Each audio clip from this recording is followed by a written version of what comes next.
Vëlla, keni dëgjuar ndonjëherë për eksperimentin e Bredkosës? Është me të vërtet një eksperiment shumë interesant që prej asaj na nxjerrim një filozofi shumë të fortë për jetën. Përfitojmë një pikpamje shumë të veçantë edhe në aspektin se si e shohim na jetën e kësaj bote dhe si i shohim na si besimtar sprovat. Po cili është ky eksperimenti i Bredkosës? Siç e dim, Bredkosa është një krijesë, një qenie që është shumë e lidhur me ujin, pra qëndron shumë në ujë. E aty ka diçka shumë interesante, se Bredkosa kishte një veti, në qoftë se ti e hedh në ujë Bredkosën, në një kazan ujit, edhe atë kazanin e ujit ti fillon dhe e nxe avash, gradualisht, dal nga dal, nuk mundet me konceptu ndryshimin e gjendjes së ujit edhe nxemjen e tij. Dhe vjen deri në atë pikë uji kur vlon, kur nxehet, arrin domthon temperatura dhe grada shumë të larta, saqë e vret Bredkosën.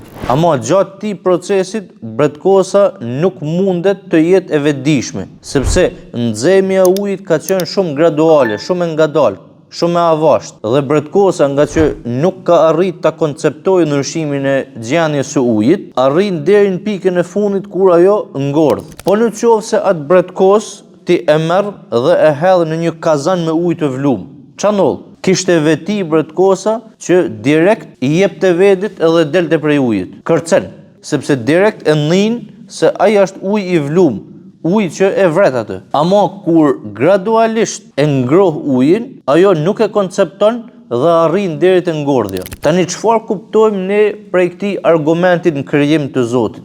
Sprovat nuk janë të këqija gjithmonë. Në fakt sprovat nuk janë të këqija kurrë, por neve na vijnë rand kajherë. E tash na duhet me e pa sprovën pak edhe nga drejtarja e mirësisë. Jo vetëm nga drejtarja e fatkeqësisë, jo vetëm nga drejtarja e asaj që neve na vjen rand, po duhet me e pa edhe si një isharet, si një shenjë dhe si një tërheqje vëmendjet nga Allahu xhaleshanuhu, kujdes, këtu je gabim. Ose kujdes, të jesh i vetëdijshëm se nuk i ke ti krejt gjanat në dorë. Të jesh i vetëdijshëm se ti në këtë botë nuk je i plot fuqishëm, as nuk ke ardhur në këtë botë me jetu gjithmonë vetëm rahat.